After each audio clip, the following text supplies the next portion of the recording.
to join us. While the panel is full,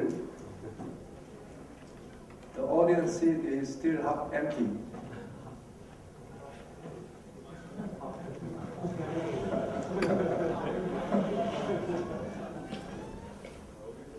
Before we have more members of the audience joining us, let me just reflect upon this Jeju Island. Until late 70s, this was an ideal place for us to spend our honeymoon.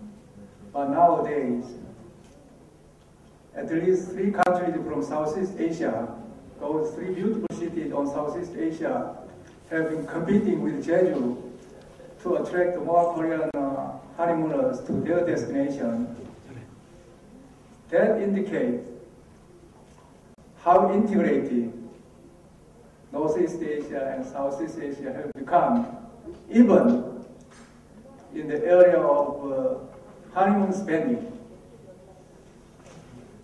If you go to Bali in Indonesia, and also Halong Bay in Vietnam, and Phuket in Thailand, there are a lot of Korean honeymooners. Probably majority of Korean honeymooners may spend their time in those 3 places in Southeast Asia. So that says a lot about the topics we are going to deal with today. So we are ready now. First, I want to welcome all of you to come to join us for this wonderful Diplomats Roundtable. And let me introduce myself briefly. As a matter of fact, I have been a practitioner of diplomacy for the government of the Republic of Korea for the last 34 years.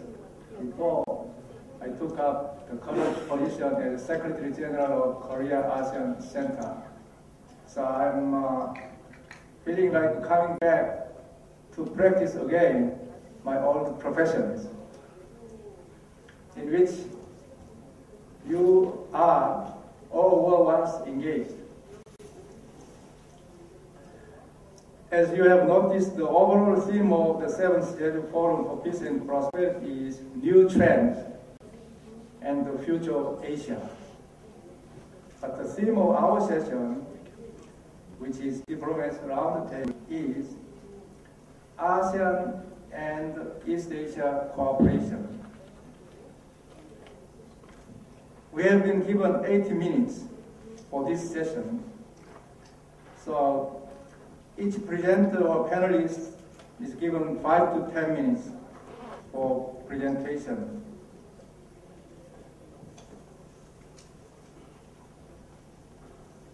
And after all the presentations are done, we will have interactive discussions between the panelists and the audience, or among the panelists, including myself. In order to make sure our discussions and exchanges are stimulating and interactive and productive, Chair would like to seek your cooperation in making your questions and answers as succinct and to the point as possible, with each question taking not more than 2 minutes. As the choice of the theme implies, I believe ASEAN is virtually inseparable from the ongoing East Asian cooperation. ASEAN stands at the center of the multiple regional cooperative processes that include ASEAN+3, East Asia Summit, ARF, and recently ADMM+. The countries of the region recognize the ASEAN centralities in the evolving regional architecture that aims at building East Asia community by forging close ties and cooperation between Southeast Asia and Northeast Asian states. Out of a multitude of the cooperative bodies in the region, ASEAN+3, namely Korea, Japan, and China, mechanism has established itself as the front runner in terms of institutionalized cooperation, making considerable progress, in particular in economic and financial sectors. So it would be useful to assess some of those important achievements made within the ASEAN+3 framework, and then chart the way forward towards further consolidation of cooperation. On the other hand, East Asia Summit has been made more important and conspicuous with the participation of the United States and Russian Federation from the year 2011. East Asia Summit has been designed to address broad strategic, political, and security and economic issues at the leaders' level. As almost all the important actors in the Asia-Pacific region now join ESA, it will gain growing significance and carry enormous weight in promoting peace, stability, and prosperity across the region. One may wonder how each of these multi-layered cooperative mechanisms in the region make progress without interfering in the domain of the other bodies. So a speculation foresees a possible division of labor between ASEAN+3 process and East Asia Summit, while the former concentrate on economic and financial sectors, with East Asia Summit focusing on strategic and security issues. Therefore, we may discuss these and other related issues revolving around the East Asia Summit. And ASEAN also accounts for 1/3 of APEC's own membership. This secures ASEAN's voice in the deliberation of APEC meeting. I think Russian Federation, the hosting of APEC summit in Vladivostok this September, will have significant implications for the East Asia cooperation, not to mention the Asia-Pacific cooperation. The Vladivostok summit will contribute to further integrating the Far Eastern region of Russia with the broad East Asia. For that, Russia set out ambitious goals and priorities that may have hugely important bearing on the economic well-being, innovation, and competitiveness and security for the Asia-Pacific region. Korea, as one of the +3 countries of the ASEAN+3 process, has been at the forefront of our common endeavors to address the regional future challenges and advance mutual understanding and trust. From the very inception of APEC, and also from the beginning of evolving regional architecture with ASEAN as the driving force, Korea has remained a strong voice for regional integration and community building efforts. As a matter of fact, Korea inspired the whole East Asia to lay a solid intellectual foundation for the deepening integration and interdependence region-wide. The East Asia Vision Group, which was established in 1999 by Korea's initiative, submitted its report to the ASEAN+3 Summit meeting in year 2001. The Vision Group made a series of key recommendations for the realization of East Asian community. Subsequently, the ASEAN+3 cooperation has largely pursued to implement the recommendations by the Vision Group. The implementation thus far have been very productive and successful. This exercise has contributed to promoting regional identity and consciousness among the people of the East Asia. In year 2010, at the 13th APEC Summit in Hanoi, again, under the initiative of Korea, the leaders agreed to establish East Asia Vision Group 2, tasked to undertake a stock-taking exercise of APT progress and provide recommendations on the future direction for APT cooperation. The EAVG2 is expected to submit its report to the leaders of the APT countries at the 15th ASEAN+3 summit to be held in Cambodia this year. So I'll start here, and I hope that my intervention set the stage for the following dynamic and interactive discussions among all of us present here today. Let me just briefly introduce my colleague, Vice Foreign Minister Kim Seung-han. I have known him more than 10 years. He has been with our foreign policy family for longer than 10 years before he went back to teach at his alma mater, Korea University. And I have respected him highly in terms of his intellectual capacities. He was a regular contributor to the Korean newspapers, and his views has been always respected by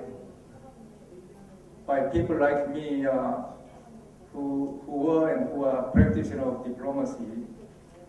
And he delighted us by taking on additional responsibility in our foreign policy. I hope that he will continue to inspire our foreign policy establishment by his intellectual capacity. So, ladies and gentlemen, please welcome Vice Minister Kim Seung-han.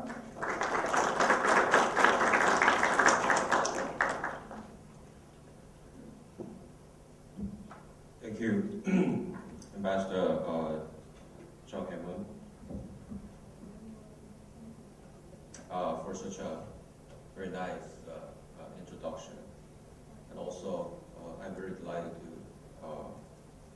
take this session with Ambassador Budakov of Russia and Ambassador Devon from Indonesia and Ambassador Wong from Vietnam. And also, I'm very delighted and honored to be able to speak to distinguished experts at this panel, and as well as the floor. Before beginning my presentation, I'd like to say that this is very grateful to have this opportunity to exchange views on ASEAN and regional cooperation in East Asia, which is a very important and timely subject which will be discussed with all of you. Today my presentation consists of 4 parts, the first of which is the importance of East Asia, as already highlighted by Ambassador Chung Hae-moon. And the second is the status of regional cooperation in East Asia. Third, the challenges that this East Asian region is facing. And finally, how to respond to those challenges, how to overcome in order to draw out your wisdom and suggestions. Why East Asia? In the face of a global financial crisis, I think East Asia has enhanced its standing by becoming the driving force to the global economic recovery. It is worth noting that ASEAN+3 region covers 1/3 of the world's population, 20% of world trade, and global GDP. In its report, Asia 2050, Asia Development Bank forecasted that Asia would account for over half of the global output by the middle of this century.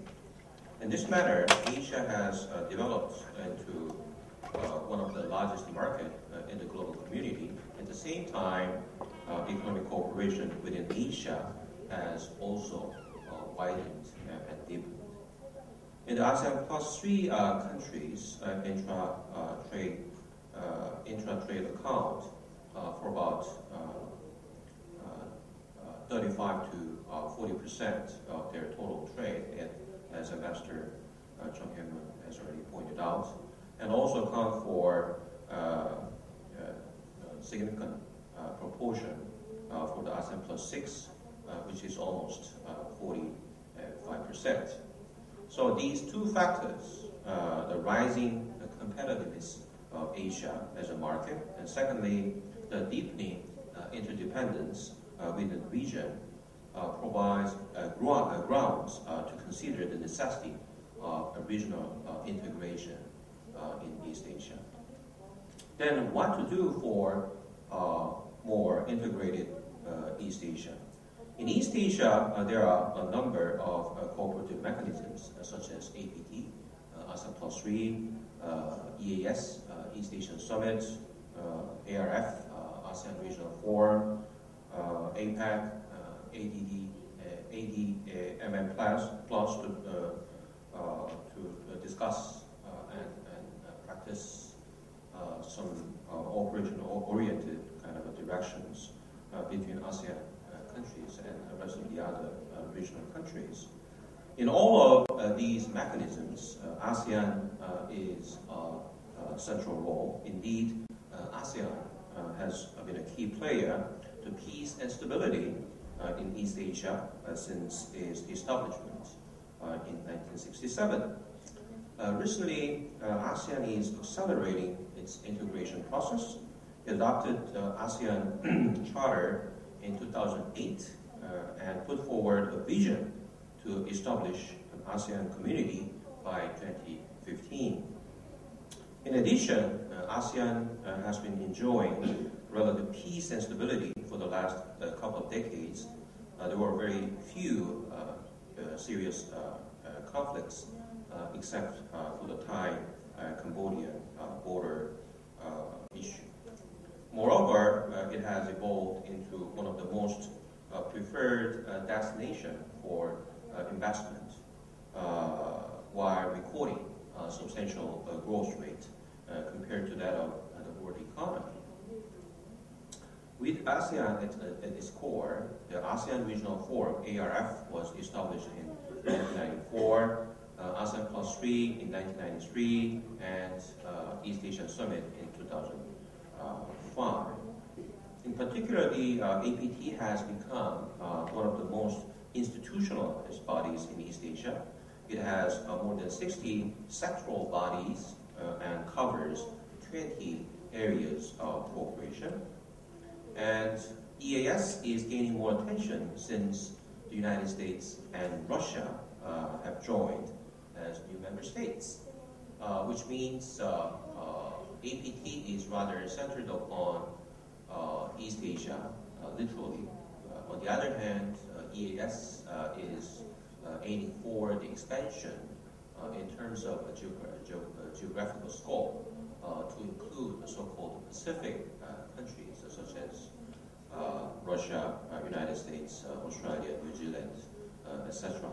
So this kind of two competing regional cooperation paradigms, one of which is East Asian regionalism and the other one is Asia-Pacific regionalism, are kind of competing with each other in a constructive manner. So I think we need to come up with kind of synergistic effects between these two competing paradigms so that we can produce more cooperation. We can produce more peace and prosperity on this part of the world.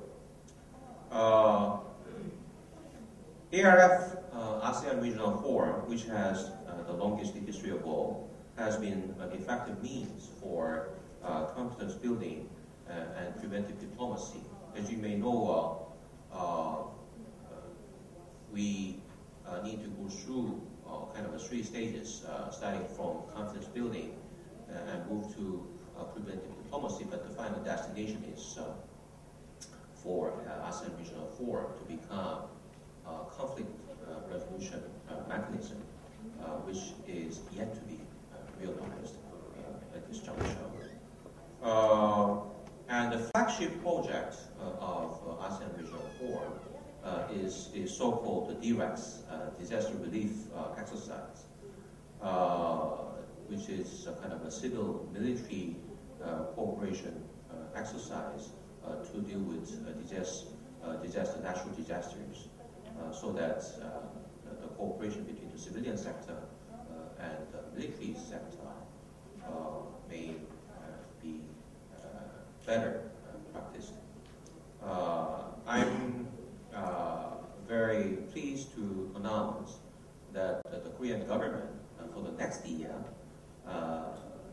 is going to conduct DREX, third DREX with the country of Thailand, the Royal Kingdom of Thailand,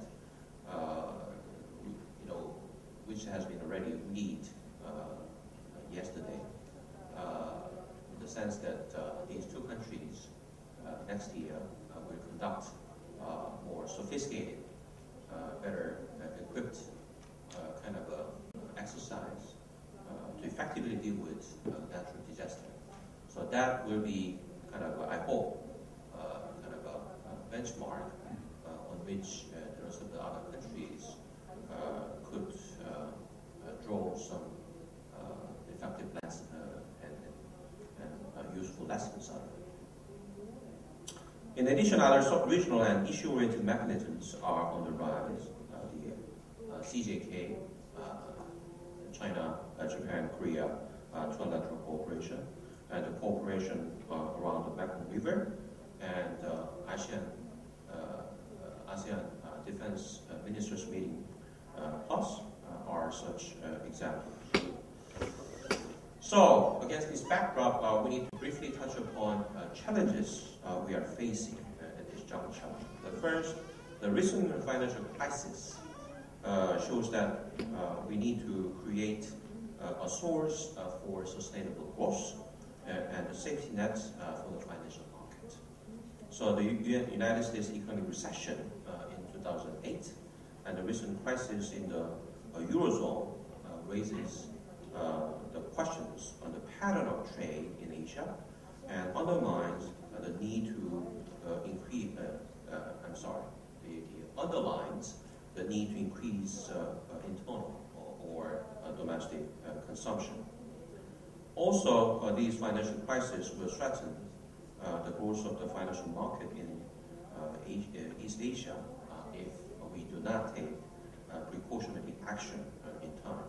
Second, the development gap among the countries in the region is hampering the balanced growth as a community.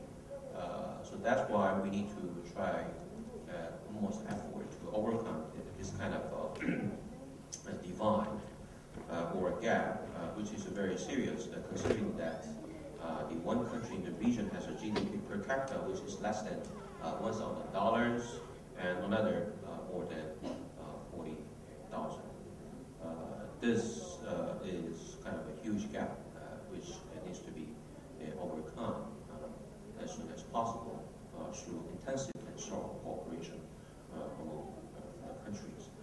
Finally, traditional and non-traditional security issues in the region remind us of the difficulty of accomplishing everlasting peace and progress in East Asia. Traditional security threats include the North Stream nuclear issue, territorial disputes, etc., and the traditional security ones include conflicts over cultural and historical issues, drug trafficking, human smuggling, narco trafficking, environmental degradation, which attracts the most intensive attention from the member states of ASEAN. And also, we need to deal with the rise of China. A decade ago, when we were saying the rise of China, it was mainly referring to economic rise of China. But now, we are witnessing the political and military rise of China. I think you would be able to understand this kind of change or transformation if you do not believe in the separation of politics from economics. If a certain country rises economically, it is rather natural for such a country to try to transform its economic lines to political and military kind of build up. By the way, we need to try effort so that the rise of China may be taken advantage of by all of us for the sake of good purposes, good products for effective cooperation. So that is our homework. So in this light, we need to think about how to respond to those challenges, how to draw out some prescriptions to overcome those challenging tests. In my view, we need to think about economic integration. One fast way of doing that, I think, is to implement FTA, free trade agreement, as much as possible, as many as possible between states, because I believe the free flow of goods, services, and capital will bring us closer to the early realization of so-called East Asian community. Recently, Korea, U.S. FTA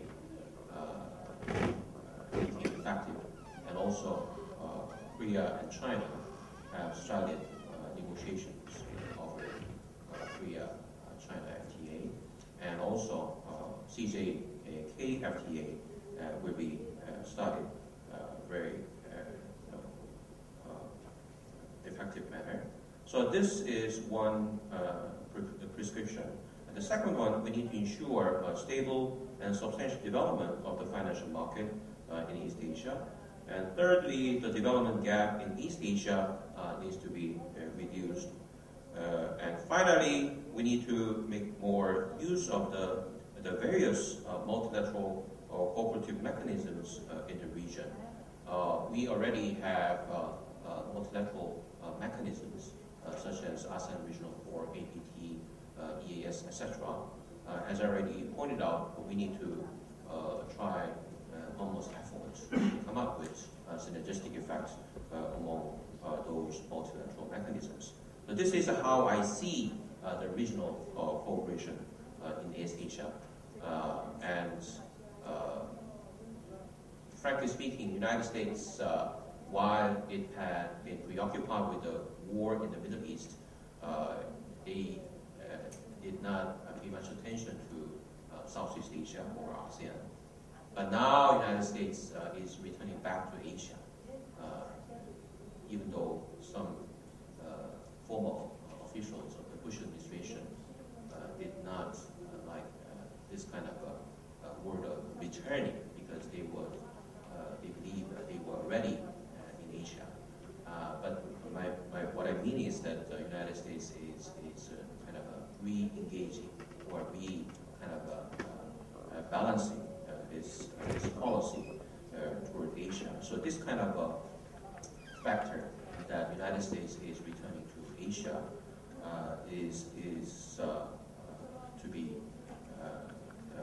discussed in a constructive manner, so that United States and China kind of a strategic rivalry is not creating tension, which is working against ASEAN security or other regional countries' security. So I believe that we bear in mind these challenges and work together to wisely overcome them, and we can enjoy peace and stability in the region by institutionalizing cooperative mechanisms and achieve prosperity of the region by removing barriers in trade and investment among countries.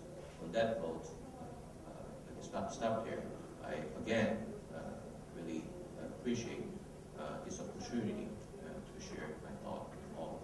Thank you.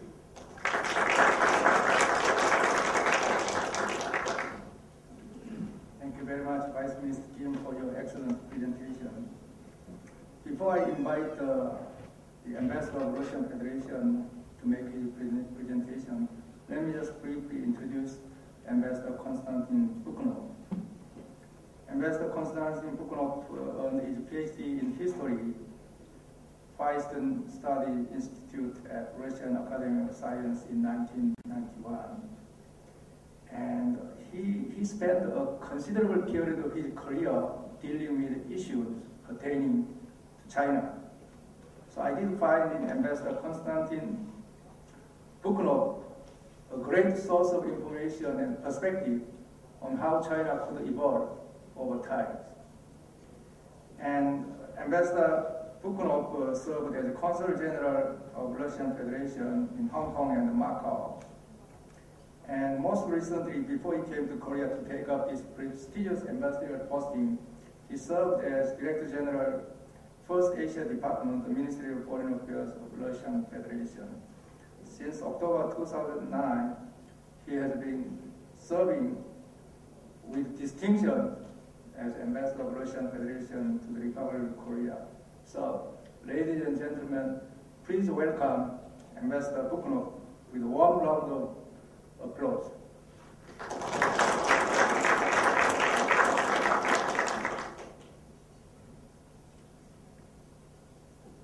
Thank you very much, Ambassador Jun. Distinguished guests, ladies and gentlemen, it's my great honor to take participation in the Diplomatic Roundtable on the 7th forum, Jeju forum. For me, it's a great important figure because I'm ambassador number 7 after the establishment of our relations with the Republic of Korea.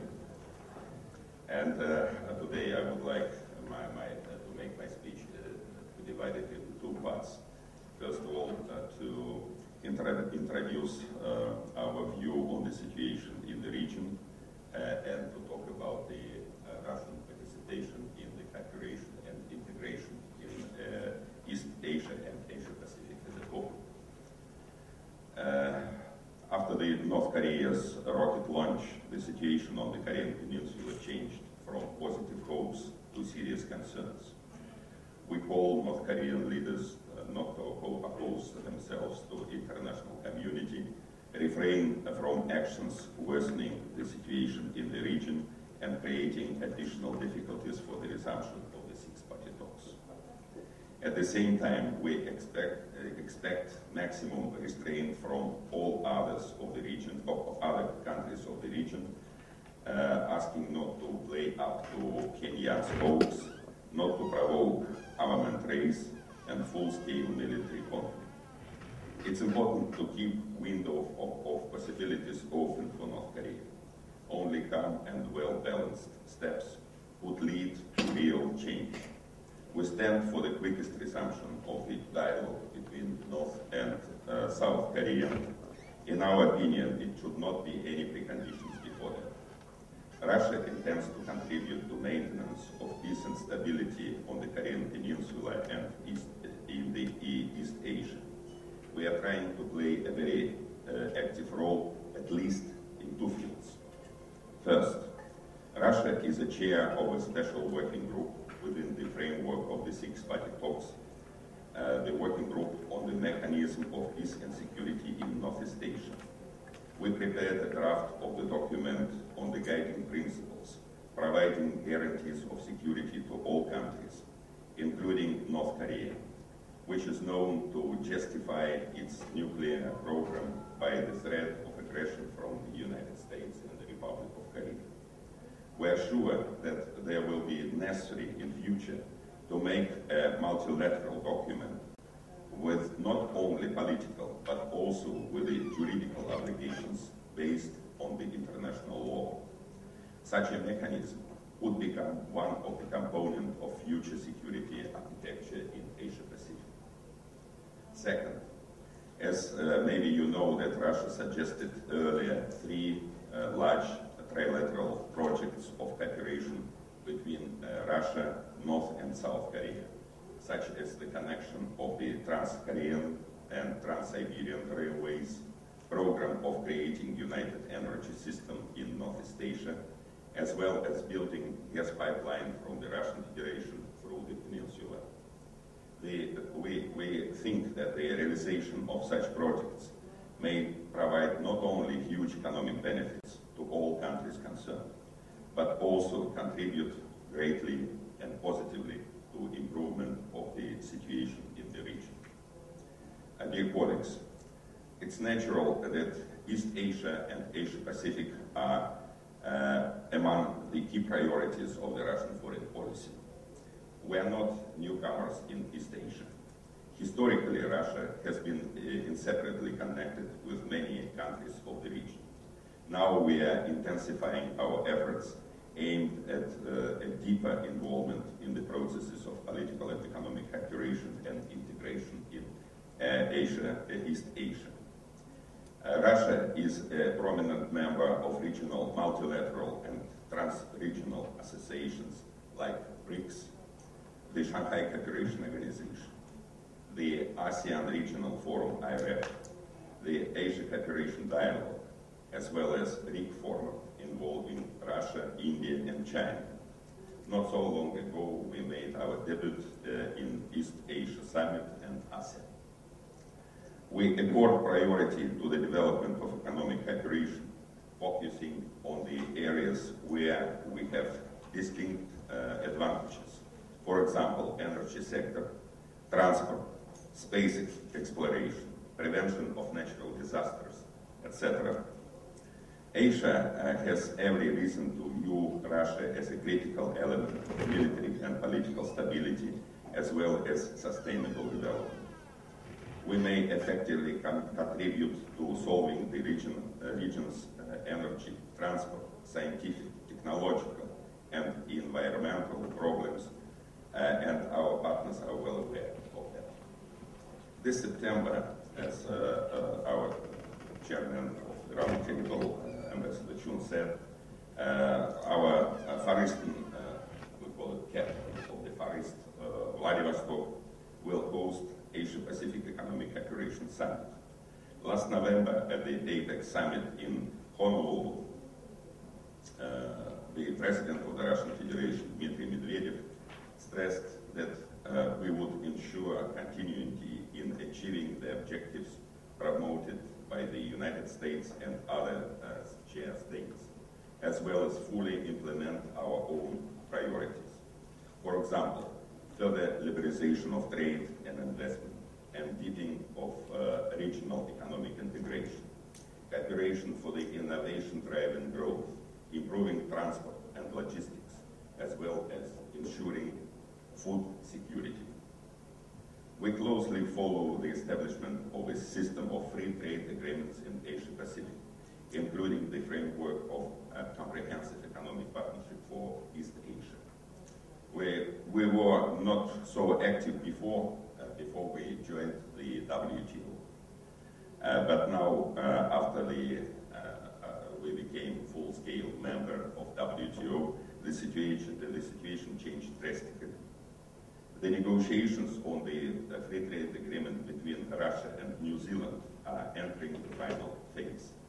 It's important that the agreement will be signed not only on behalf of the Russian Federation, but on behalf of the Customs Union, which consists of Russia, Belarus, and Kazakhstan, 3 countries.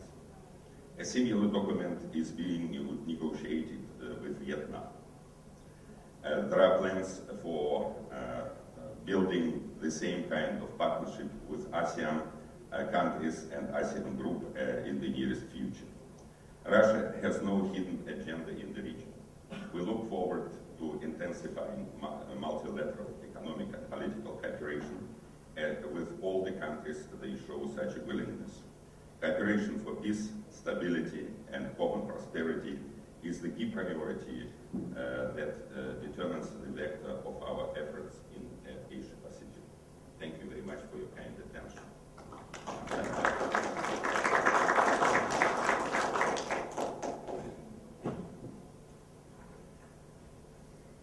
Let me express my appreciation to Ambassador Unukov for sharing with us Russian perspective on the issue of 6-party talks and Trans-Korean Railway, and East Asian cooperation, and in particular with Russia's focus on the upcoming Vladivostok APEC summit. And now I would like to invite our second panelist, but before that, let me briefly introduce Ambassador Tran Thuan of Vietnam. Ambassador Tran earned his master's degrees in philosophy and Oriental studies, and he was Director General of Economic Department of the Ministry of Foreign Affairs of Vietnam. In 1996, he held on that position for about 4 years, and then he was posted as ambassador of Vietnam to Malaysia in year 2000, February, and then after he came home to take up the post of Director General, Department of Multilateral Economic Cooperation in the Ministry of Foreign Affairs. And then for 2 years, from January 2005, Ambassador Tran served as Deputy Executive at the APEC Secretariat in Singapore. And since March 2010, Ambassador Tran began to have his personal imprint in Korea as a Vietnamese ambassador to Korea. So I would like to invite Ambassador Tran to make his presentation.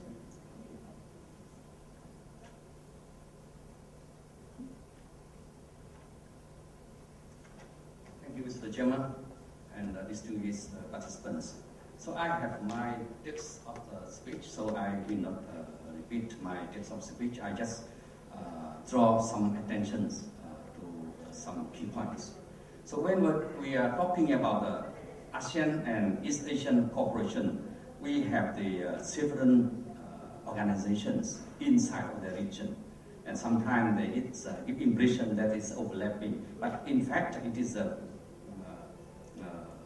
organizations have their own agenda, and it contributes a lot to the peace, stability, and cooperation in the region. So when we are talking about East Asia cooperation, there are two frameworks which are very famous. It is ASEAN+3 summit.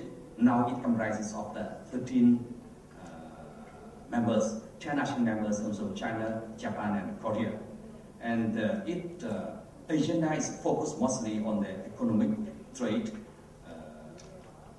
relationship, human resource development, and people-to-people interaction. And most recently, it now more and more important, it is non-traditional security issues like anti-terrorism, climate change, disaster management, etc., etc. And the second very important mechanism, it is East Asia Summit. So now it's have 18 members, including most from the last year, United States and Russia as the very important members. And it is East Asia Summit. It is a leader-led forum for strategic issues, political, economic issues, and with the supreme aim is to promote peace and stability and development in the region.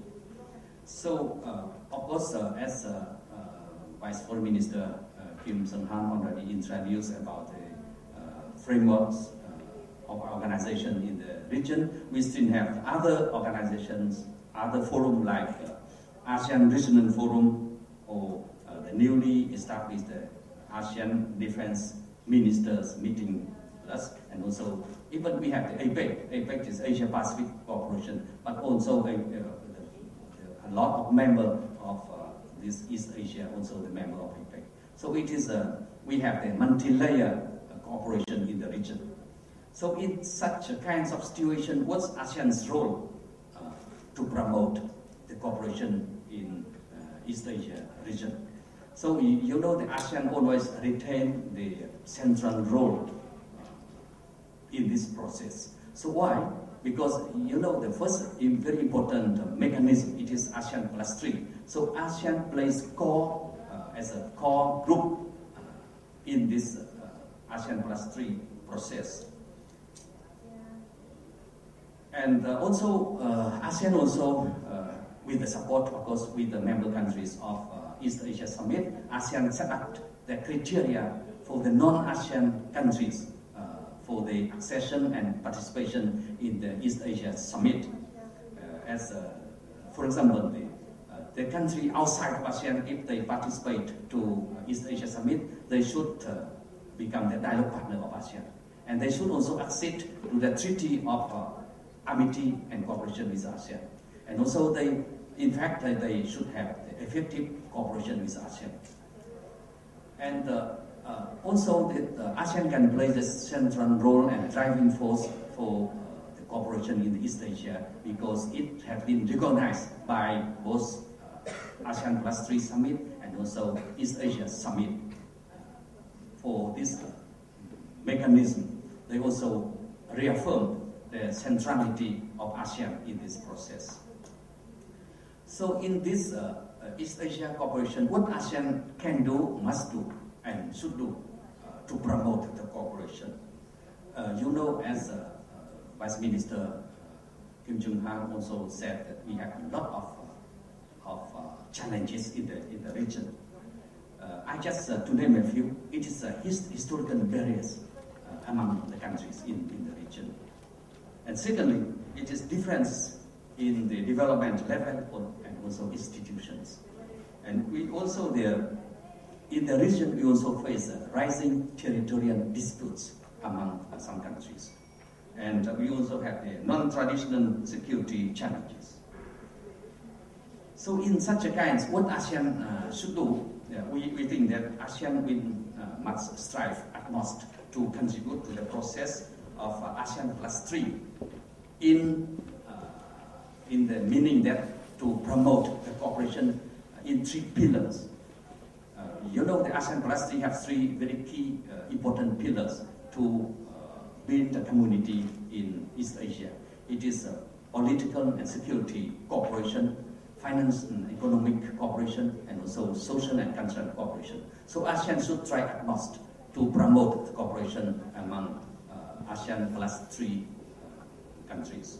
And secondly, in terms of mechanisms such as EAS, East Asia Summit, ASEAN should promote its role as the also central role and driving force, and as a integral part of this process to promote and encourage East Asia Summit to settle the key issues in the region. First, ASEAN should contribute and also to cooperate with the East Asia Summit to generate or to develop the working principles and code of conduct in the whole area, the whole region, because you know we have the different countries, different challenges to overcome.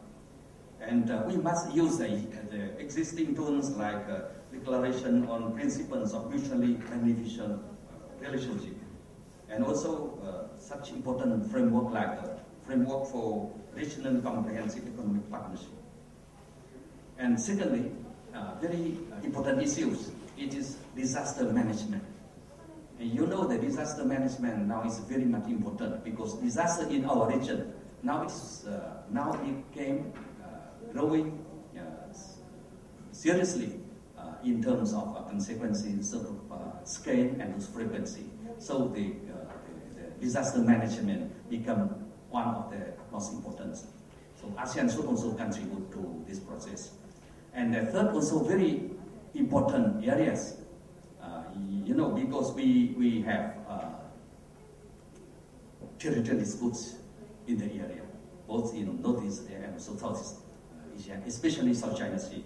So we have to cooperate to ensure maritime safety, security, and freedom of navigation of the sea, because every countries now have the core interest. Even Korea, 96% of Korean transportation goes through this way, South China Sea. And also the other countries also have a very great interest in the region. So to cooperate to ensure the maritime safety, security, and freedom of navigation is now its utmost important for our region. It is in view of the two facts. First, for the past several years, we faced a serious problem with the piracy, especially in the Somalia territorial water. Vietnamese ship, Japanese ship, Korean ship, and many ships from other countries has been pirated, arrested, and also it's affect very seriously to the trade and economic development. So that's why the country in the region should cooperate more closely on such issues. And secondly, we have the pending issues and rising territorial disputes in our region, especially in South China Sea. And we should cooperate. East Asia cooperation should focus also great attention to settle these issues on the principles of every dispute should be settled by peaceful means through negotiations. Bilateral disputes should be settled bilaterally, and multilateral disputes should be settled by multilateral cooperation. And the basis of the settlements of those disputes should be based on the international law, especially the United Nations Convention on the Law of the Sea 1982. And also, in the region, we already promote the signing and implementation of Declaration on the Conducts in the South China Sea. And we are proceeding very actively to conclude the Code of Conducts in the South China Sea. And in these issues, one of the very important fact I would like to stress, it is the cooperation between China and the ASEAN countries to promote the implementation of the Declaration of Code of Conducts in the South China Sea, and preparing for early conclusion of the agreements on the Code of Conducts. And the fourth very much important issues which East Asia cooperation also had to pay attention. It is to ensure peace, stability, security, and prosperity in the Korean Peninsula. Because you know, recently we have so much, a lot of events which draw attention of the world public opinion in the development in the Korean Peninsula. And ASEAN also should contribute to the process of to promote peace, stability, and prosperity in the Korean Peninsula, and to implement Korean Peninsula free from nuclear weapons. And I think that we have a lot of areas to promote cooperation between ASEAN and East Asia region. But the issues which I raised, I think it is the most important, most urgent, it is burning questions. So we would like to thank the organizers to invite me to speak on these issues, and we shall have more time for discussion. Thank you so much.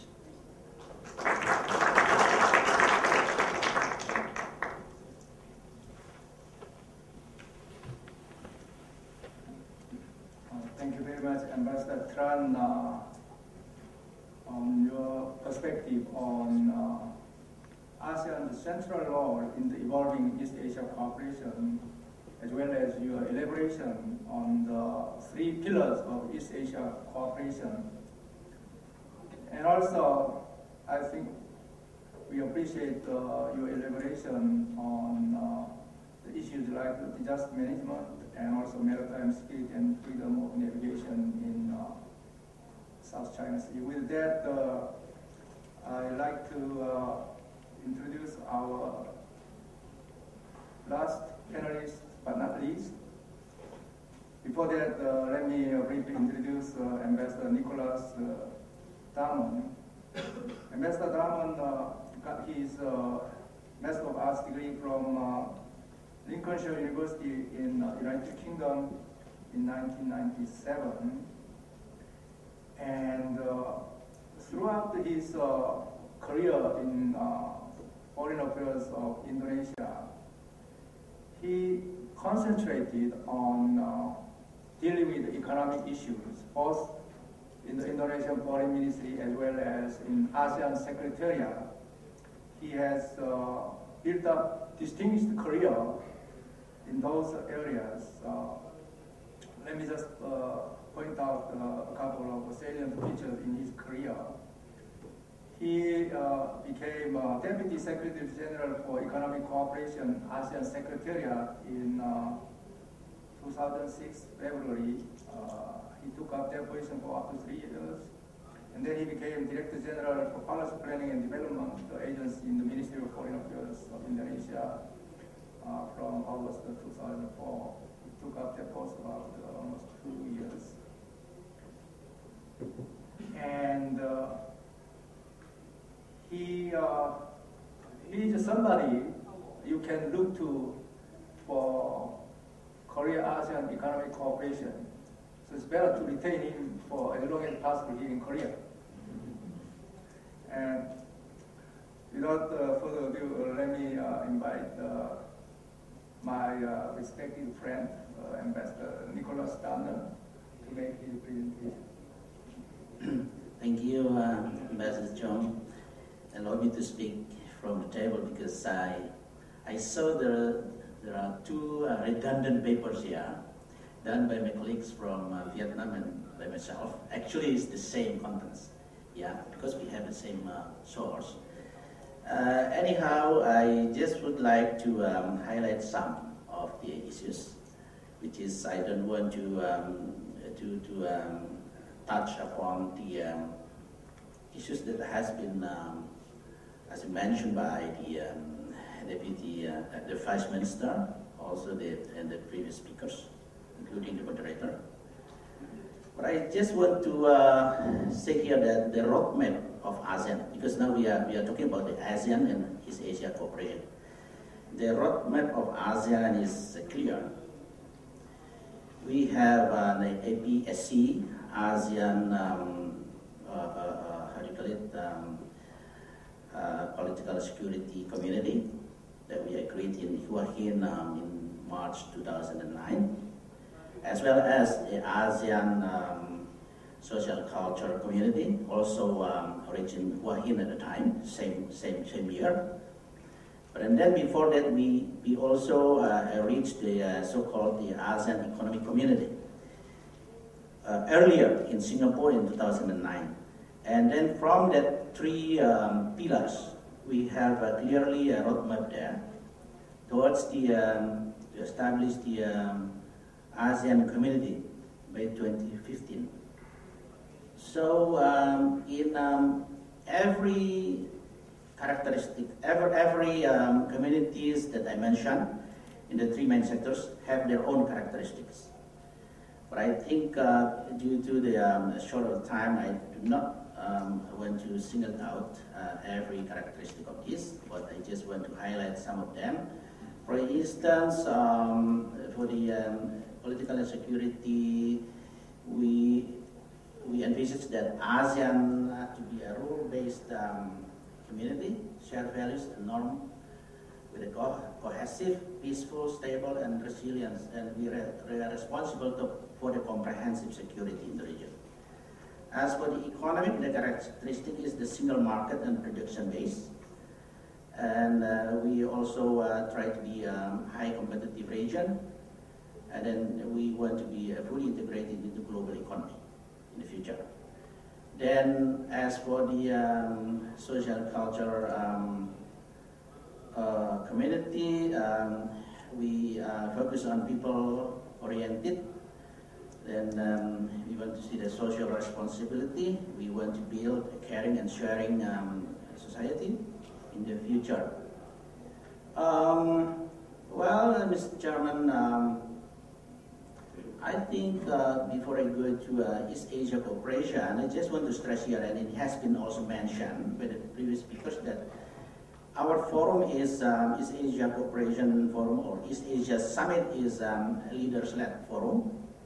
It is an open, transparent, and outward-looking forum in addressing the strategic, political, and economic issues. At the same time, as has been mentioned also, that the ASEAN is a driving force to negotiate or to discuss about the common interest and common concern. So that's what I would like to mention Then I think I just want to go to the Bali meeting. The last East Asia meeting in Bali last November, which is attended by when Russia and US joined the club. At the time, they produced at least 3 declarations in Bali, which is Declaration of East Asia on the principles for mutually beneficial relations. Also, the Declaration of East Asia on the ASEAN connectivity, as well as the Church Statement. And from these 3 important documents, of course, if I can divide it into 3 pillars, political and security, there are some recommendations where ASEAN and East Asia is going to how do you call it, in the future, is going to follow. While we respect the sovereignty and territorial integrity of and national identity of every members. So, and this is very important. We also try to promote our good neighborhood. Then, of course, we maintain the peace, stability, and security and prosperity in the region. I think the most important thing here, which is related to our in this region, in the Northeast Asia, I think the leaders also promote the nuclear disarmament and non-proliferation and peaceful uses of nuclear energy. And I think this is important to in this peninsula. And of course, leaders are fully support the nuclearization of the peninsula in accordance with the 2005 joint statement of the SPT. Then of course, we want to see the parties concerned to create a conducive environment toward the resumption of the SPT. So we encourage to utilize the IRF forum in creating the conducive atmosphere. I think my colleagues also from Vietnam mentioned about non-traditional security challenges. Among others is transnational crimes, arms smuggling, terrorism, national disaster, human trafficking, illicit drugs trafficking, and etc. And that is very important issues in that Pillar 1. As for the Pillar 2, I think there is stress on the several priorities areas, has also been mentioned about energy and finance, because we have a huge market as the Vice Minister already mentioned. And of course, we always support the WTO to promote the open market. Yeah. Then, as for the integration +1 FTA, we have already, and then also East Asia FTA in some recommendation to that objectives. And then in the meantime, we have also the Comprehensive Economic Partnership in East Asia, or CPA. Well, other thing is about the ASEAN connectivity, where East Asia support that.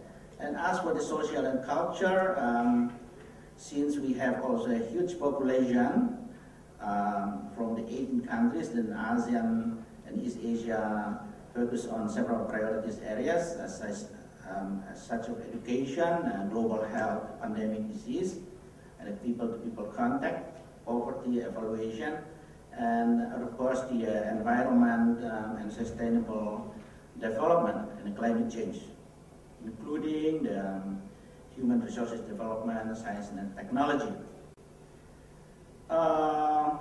Mr. Chairman, I would like to provoke this forum. We have many meetings. When I was in the ASEAN Secretariat, at the time, if my memory correct, we have around 800 meetings. ASEAN itself, with East Asia, maybe more. Now it was 3 years ago, more than 3 years ago, before I came here. Now we are very productive to produce meetings, to produce commitments, to produce agreement, memorandum of understanding, whatever, you name it. So now, do we have ready to utilize it? Are we ready? Are we ready to utilize it? We face, and then Ambassador, my colleagues from Vietnam mentioned about the South China Sea overlapping claimants. Then we cannot, you know, sometimes it's difficult to go into that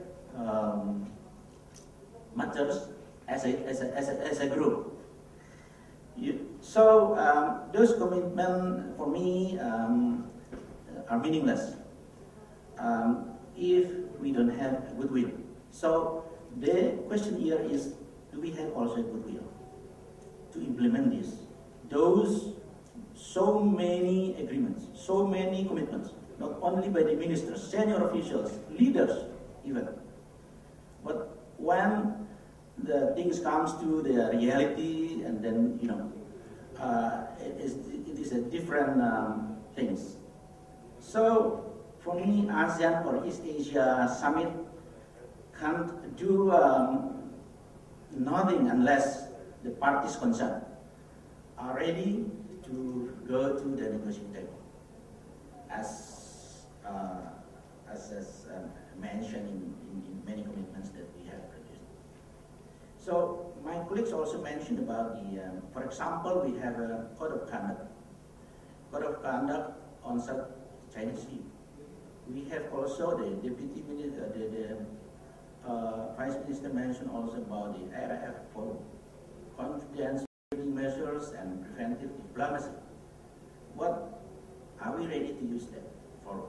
Solve our problem amicably through the diplomatic channels. The reality is not that, as far as at least my understanding. So I think in this case, Mr. Chairman, we need a goodwill from every stakeholders, and then we sit together, and then we can talk, and then we can, you know, exchange of views, and then maybe difficult, but we can. I'm sure that if everybody have a goodwill, then we can find a good solution in our region in the future. So that's I would like to say, Mr. Chairman, producing a lot of paper, agreements, commitment are nothing without any seriousness from our every stakeholders. So, and the last question for me is, can we deliver it? This is the very, I think, very important things that we have everything already. So when I was in the ASEAN Secretariat, we tried to, you know, from time to time, try to produce the best result of every meetings, every summit. And then we have to deliver it. Thank you, Mr. Chairman.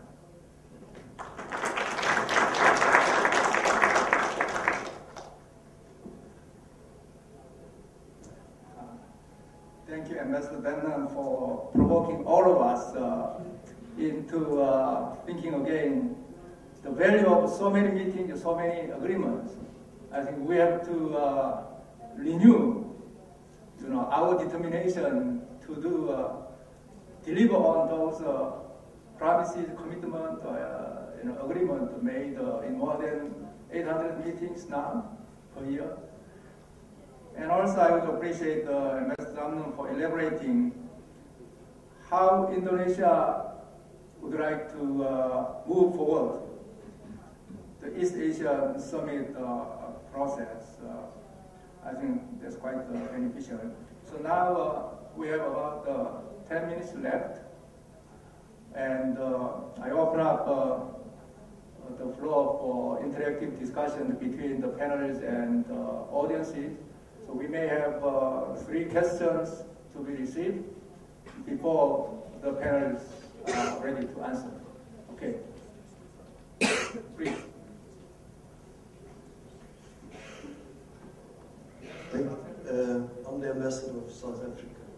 Thank you, Chair, to thank the colleagues for sharing their insights with us. In Africa, we too are going through a process of regional integration, which is really the essence of the function of the AU. And it's for this reason that we take an interest in what ASEAN is doing. Now, I noticed that there is a plethora of regional organizations, and it's extremely difficult to keep oneself clear about which organization is performing which role. And I did notice that even in the papers here, a lot of time was taken just to explain what the different functions are of the different organizations. Now my question is, what accounts for this proliferation of regional bodies? Is this a manifestation of a lack of consensus on the concept of regional integration? And does this not slow down the process of regional integration if there is a lack of consensus? Thank you.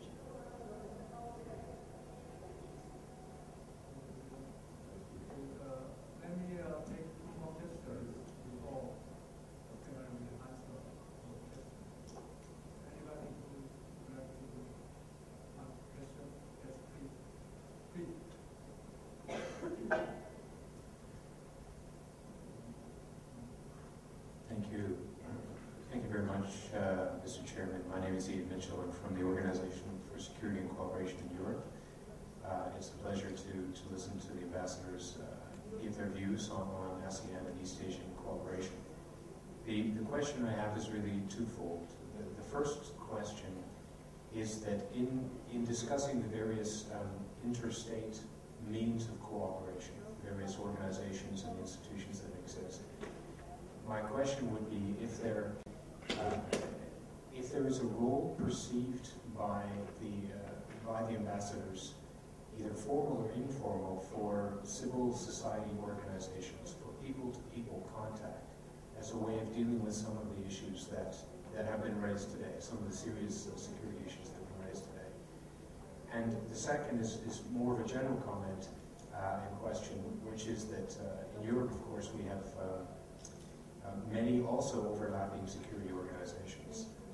And for example, OSCE, NATO, Council of Europe, the European Union, to name but a few, plus other organizations which touch on the greater European and Eurasian area, CSTO, for example, and others, plus sub-regional organizations. So we also have a plethora of organizations, and there is some thinking at the moment that one of the ways that you can make progress is that you don't have necessarily always formal negotiations between institutions, because that's very time-consuming. They all have their own mandates. It can be very difficult. But more informal expert-to-expert contacts. And again, I would be curious of the experience of the ambassadors as to how expert-to-expert contacts work in this setting. Thank you.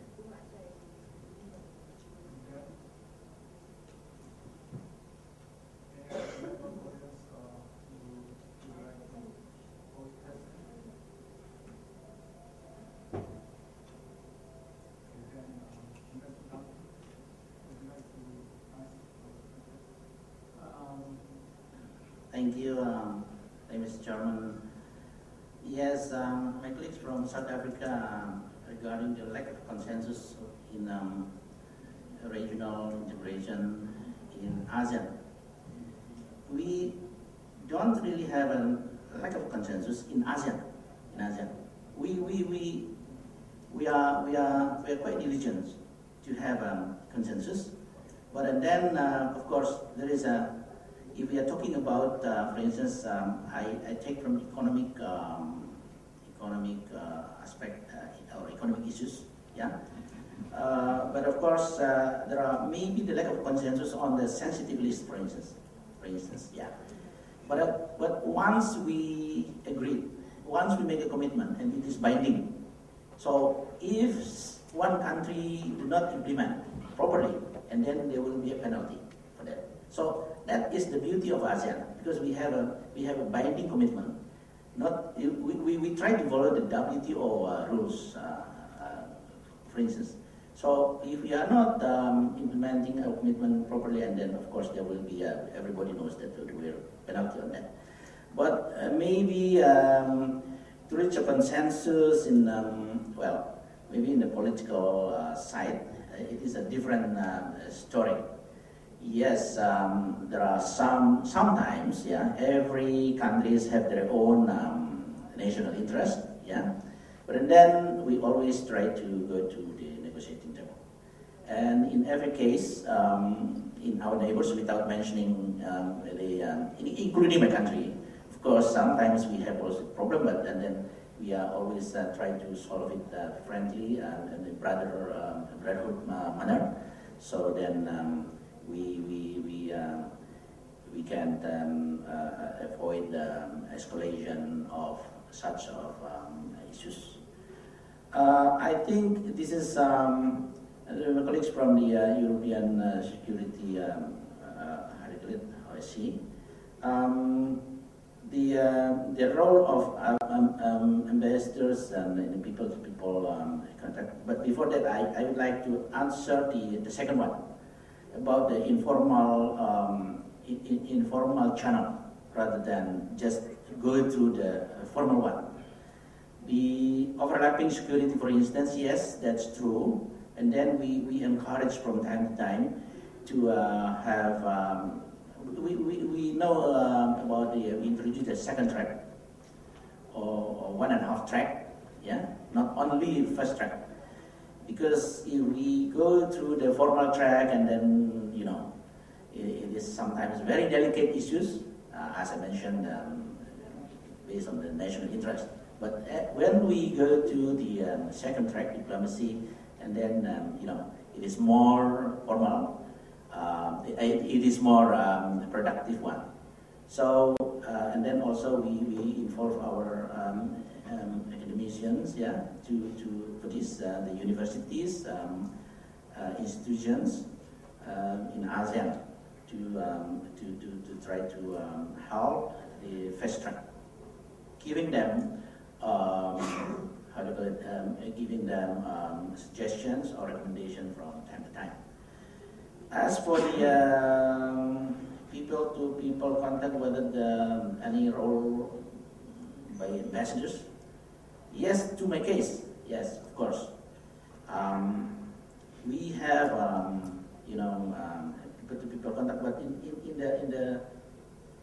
the limited area that I would like to mention, for instance, Korea and Indonesia, for instance, we have around 40,000 people here, workers, yeah, so far. And then I went to, sometimes I go to several central provinces to talk with our people, and also in cooperation with the HRDK, Human Resource Development of Korea. So we have to, and even I also visited the companies. I met Sajam names here, the boss of the companies, talk to, and then I appreciate them for their you know, what they are doing, look after our workers here. So everybody enjoy it. I mean, Indonesian workers in Korea, I think they are quite lucky, and then because they are provided with facilities and given attention and so on, etc. So between people-to-people contact in this context, I think we have a role. We have a role. Yeah, I think my colleagues from Vietnam also is doing the same thing, because even bigger number of their of their citizens here than Indonesia. But I don't want to answer myself. I think I would like to share with other discussion.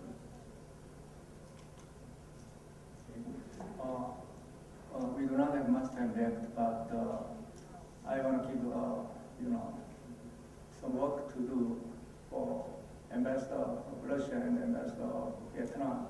So on behalf of the panel and on behalf of the audience, let me ask two quick questions. One directed at the Vietnamese ambassador. That is, what impact the emerging Myanmar will have on the future direction of ASEAN? That is my first question. My second question that will be directed at my colleague to Ambassador of Russian Federation is about the Russian APEC summit's extraordinary focus on food security. And for that, I believe Russia proposed 9 initiatives for food security. And I'd like to ask Ambassador of Russia, what would be the minimum goal of Russia in trying to achieve food security during the upcoming Vladivostok APEC leaders summit? Because it seems to me that you have concentrated on this issue out of 4 APEC priorities you have already outlined. So we would appreciate your perspective on that. And that's Thank you, Chairman. I just directly answer to your questions regarding the positive development in Myanmar recently. So you know that for around maybe 1 or 2 decades, the issues of Myanmar became the kind of stumbling block in the relationship between ASEAN and outside world, especially with the European countries and United States. And recently, the very positive development in Myanmar created a very good condition for improvement of relationship between ASEAN and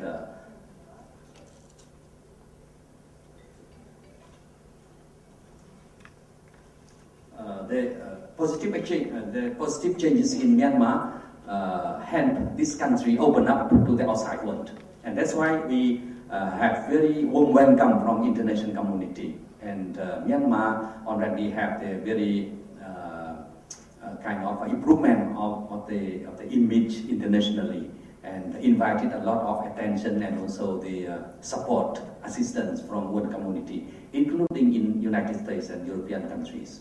So it is very positive development. For the economic reform, Myanmar also tried to come up with economic reforms with the market economy and also the deeper and broader integration of Myanmar to the region and in the global economic system. So it is very positive. So in short, that the positive development in Myanmar helped ASEAN to finish with one of the stumbling blocks in relationship between Japan and European and United States. So it's a very positive development. And the question from African ambassador there, thank you for your question. This yes, it creates some impression of the overlapping the functions of the organization in East Asia. But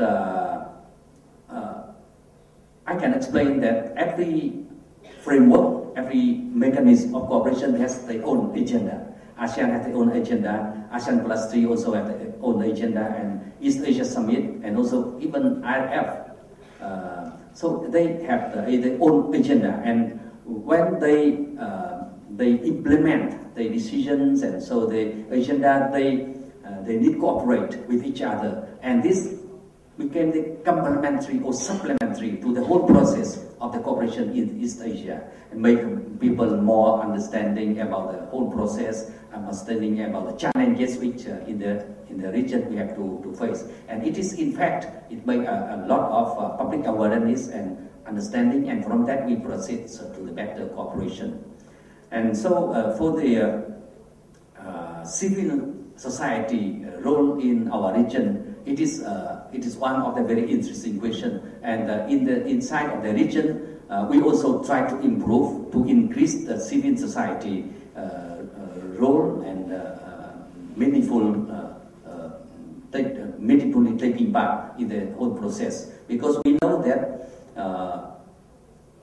the issues, when we settle, it should have the support from the whole people. So the more that people know about the program of the leaders of the government, the more they are inclusive in this process. And as we know that we have the first track and second track, and sometimes that people talking about one and a half tracks. So all this make the people in the region very well aware about the process, and through this they can contribute very deeply for the cooperation.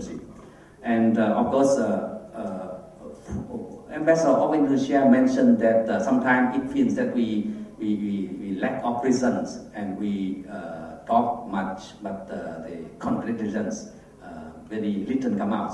So it is one of the aspects. But in overall, we think that the cooperation in East Asian region are very productive because we are proceeding very actively to the building of East Asian community with the three pillars. It is political security, finance, economic, and also social concern cooperation. So in ASEAN and also among all countries in the East Asia, we also promote the same thing, and we are going in the same direction.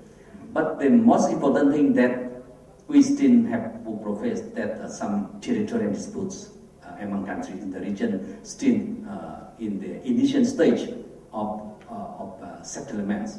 We have to establish the working principles, working standards, code of conduct, and from that we can have a mutual understanding and we proceed to the final decision of the issues.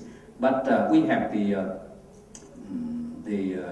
will that we can, of course, we can accede to the final decision. But while waiting for the final decision, we should not do anything to complicate the situation. That's why we try to convince a lot of talks for mutual understanding. And for example, in South China Sea, it is a stumbling block. And we also now improve the situation by invite related countries to have to implement the declaration of conducts in the South China Sea, and we also proceeding very positively, actively to the code of conducts in the future. So I think that step by step we can improve the situation and taking into account the interests of all countries. I think that we are sure that the issues can be settled in the future. Thank you so much. Mr. Chairman, I think we have already exceeded our time limit, so sorry for the audience, but I will be very short answering your question. Really, you are absolutely right that one of the priorities for Vladivostok APEC summit is food security. We prepared several initiatives because we consider that this problem is food security is one of the most important problems, serious problems, which directly affects hundreds of millions of people every day, which cause a lot of problems, conflicts, and even wars. And plus Russia recently, because of the very intense reforms in our agriculture and science and technology, we achieved a lot in production of food. I give you one example. We became the second largest producer of grain and exporter of grain after Canada.